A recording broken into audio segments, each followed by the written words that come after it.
Ration വാതിൽപ്പടി വിതരണക്കാരുടെ സമരം പിൻവലിച്ചു. ഭക്ഷ്യമന്ത്രിയുമായി നടത്തിയ ചർച്ചയെ തുടർന്നാണ് സമരം പിൻവലിച്ചത്. 3 മാസത്തെ കുടിശ്ശിക തുക ഉടൻ വിതരണം ചെയ്യും. അതേസമയം തിങ്കളാഴ്ച മുതൽ അനിശ്ചിതകാല സമരമെന്ന തീരുമാനത്തിൽ ഉറച്ചു നിൽക്കുകയാണ് റേഷൻ വ്യാപാരികൾ.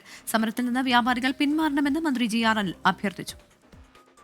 ഗോഡൌണുകളിൽ നിന്ന് റേഷൻ കടകളിലേക്ക് ഭക്ഷ്യധാന്യങ്ങൾ വിതരണം ചെയ്യുന്ന വാതിൽപ്പടി വിതരണക്കാർ ജനുവരി 1 മുതൽ സമരത്തിലായിരുന്നു. ഇതോടെ റേഷൻ കടകളിൽ ധാന്യങ്ങൾ എത്തിയിരുന്നില്ല.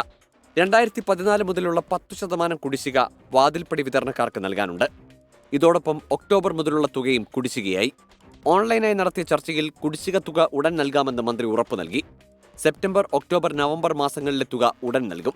വേതന വർധനവിന്റെ നിലവിലുള്ള വേതനത്തിന്റെ വർധനവിന്റെ വിഷയം മാത്രമാണ് ഇപ്പോൾ നമുക്ക് പരിഗണിക്കാൻ കഴിയാത്തത്. ആ വിഷയത്തിലും അവരോട് ഇന്നലെ ഞാൻ ഓൺലൈൻ ചർച്ചയിൽ പറഞ്ഞു, വേതന വർധനവിന്റെ കാര്യം പരിഗണിക്കാവുന്ന വിഷയം തന്നെയാണ്, തള്ളിക്കളയുന്ന വിഷയമല്ല, പരിഗണനയിലുള്ള വിഷയം തന്നെയാണ്. തിങ്കളാഴ്ച മുതൽ ഭക്ഷ്യധാന്യങ്ങൾ വിതരണം നടത്തുമെന്ന് കരാറുകാർ മന്ത്രിയെ അറിയിച്ചു. എന്നാൽ വേതന പാക്കേജ് അനുവദിക്കാതെ സമരത്തിൽ നിന്ന് പിന്മാറില്ലെന്ന ഉറച്ച നിലപാടിലാണ് റേഷൻ വ്യാപാരികൾ.